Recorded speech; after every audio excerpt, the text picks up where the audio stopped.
hali ai ta mana wahe hia moe ka uhoala na o halaula o hoagale me he manuge kanine i te tuai iu ka hoi au e laka e tana hele e hoaga na no i a tuai tualo no e hoi mai. Kauka is my favorite Hawaiian forest entry chant. When a Hawaiian enters native forest, there will be an offering of who they are, why they're there. Kauka means the unbidden memory, and in translation, it speaks to being awakened out of sleep by the sound of forest birds and by the canopies of red lehua blossoms on the ridges and in the uplands. And it's a sign that one has to return to those native ecosystems again. The native forests of Hawaii represent so many positive things. If you were going to be preserving life on Earth, you could not ignore a place like Hawaii. So because of the consequences of history disturbing the lowlands and leaving the upper sections of our islands intact, that means the mission of the Nature Conservancy in protecting those intact ecosystems is concentrated in the upper forest areas. Even since ancient times, there was a recognition that what happens in the uplands affects what happens in the ocean. And so when you think about the role that forests play in preventing erosion, in absorbing water, in maintaining the groundwater ecosystems, you know that the role of intact native forests in protecting the reef is highly important. If a forest is in place, the streams run more regularly if the forest is intact. If a forest is missing, then when there's a downpour, mud and silt run into the streams, down onto the reef flats and smother the coral. With the forest intact, you know that the streams will run clear and regularly and provide for services during the dry times as well as the wet times. Kamakou, in my opinion, is the gem of our preserve system. When you step into Kamakou's forest, you're surrounded by clouds, by intact ohia forests covered with mosses. You actually move into an area where if you were to be swept back 1,000 years in time, it would still look the same.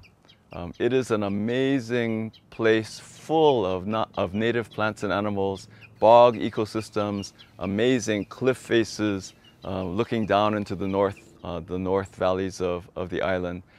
It was an amazing habitat for forest birds, which was the reason why we established Kamakou. But above and beyond that, its role in the central location of the largest watershed of the island of Molokai means that preserving Kamakou is protecting the water for the future of the island's health. Kamakou's forest is dominated by ohia lehua, which is typically a red-flowered tree. But in Kamakou, you can see a spectrum of colors, everything from a deep maroon, purple, red, all the way up through reds and scarlets and orange reds and orange yellow, all the way to brilliant yellow flowers, all blooming at once, mixed together, so you have this amazing warm-ended palette of color when the forest is in full bloom. Even in ancient times, the vast majority of people lived along the coast and in the lowlands. That was referred to as the wau kanaka. Kanaka is the word for person in Hawaii. And so the wau, the realm of Kanaka, is called the wau kanaka, and that was in the lowlands. The wauakua, the realm of the gods, was what Hawaiians called the upland forest. And that meant that every single living thing found in that place was growing there not as a result of the effort of people, but via the elemental nature of life on the island. So Native Hawaiians consider the living plants and animals around them, especially the native plants and animals, as ancestors. After all, those plants and animals were on the island before people were on the island. And so when you regard a living thing as your relative, and not only a relative but an elder, then there's a certain amount of respect that goes along with that. When a Hawaiian is in native forest, they don't feel alone. They feel surrounded by the kini akua. Kini is the Hawaiian word for uncountably many. And akua, of course, is the word for deity. So when you're surrounded by thousands of living things around you in the forest that are related to you and are your elders, you feel not only comforted, but guided and watched carefully. You're on your best behavior when you're in the wawakua. So the birds of the forest and even the Hawaiian hawk.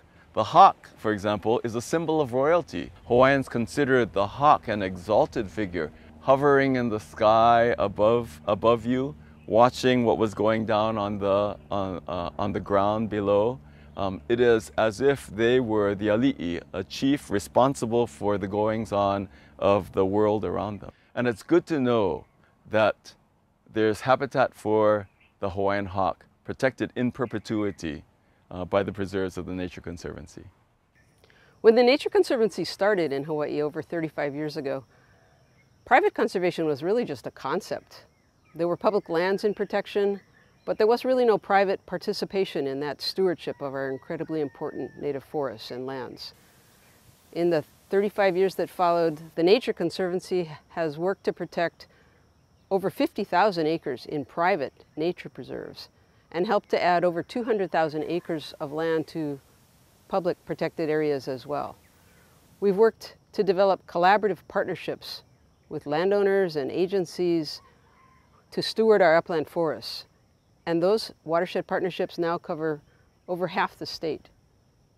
When we talk about Hawaiian ecosystems, we think in broad terms. And even in those broad terms, there are more different ecosystems and habitat types crammed into one spot in the Hawaiian Islands than you can find anywhere else on Earth. And for each one of those ecosystems, if you take a large koa tree, not only is that tree an awesome thing, but on the tree there are epiphytes. At the base of the tree there will be numerous ferns and shrubs growing around it. The tree provides protection and shade for a variety of smaller trees that live around it. Each living thing in our Hawaiian ecosystems reflects a network of thousands of different species, many of which you wouldn't even notice until you take the time to look carefully at the bark and find a little caterpillar that's only found in that place, or a spider that's building its web in one small corner of that tree's branches. That's an amazing thing to see. And you look up and you see birds hopping about. When you're in Hawaiian forests, it's not just an experience of individual species. You're overwhelmed by thousands of different species all at once, whether you're aware of them or not. Waikamoi Preserve is at the heart of a watershed partnership that includes federal, state, and private landowners all working together to protect over 100,000 acres of intact native forest watershed. That watershed provides millions of gallons of water for the residents of Maui, for agriculture there, for all of the needs of that island. Lakes are rare in the Hawaiian Islands, and there are maybe only a dozen different lakes that can be found in our Hawaiian ecosystems. And so the lakes that are found on the east side of Haleakala have names. One of them is Waieleele, a small, dark, round lake, and Eleele, of course, is the Hawaiian word for black. Waianapanapa means shimmering lake, and that's nearby. Both of those lakes are in the upper East Maui watershed. The Nature Conservancy's Wainiha Preserve on Kauai is at the core of the Alakai Plateau. The Alakai Plateau gathers fresh water, and it forms streams and rivers and falls into Wainiha Valley, the lower part of the preserve, through an incredible drop of Hinalele Falls, just majestic falls along the cliffs of Wainiha Valley and falling down to the floor of the valley. Just a beautiful area and a beautiful forest. I invite you to enjoy the natural diversity of the Hawaiian Islands from end to end of the island chain. There are national parks to visit. There are even preserves of the Conservancy that are accessible. But take the time to learn about our Hawaiian ecosystems, the native plants and animals that are there, and you will be enriched. Hawaii is an amazing place, and welcome to it.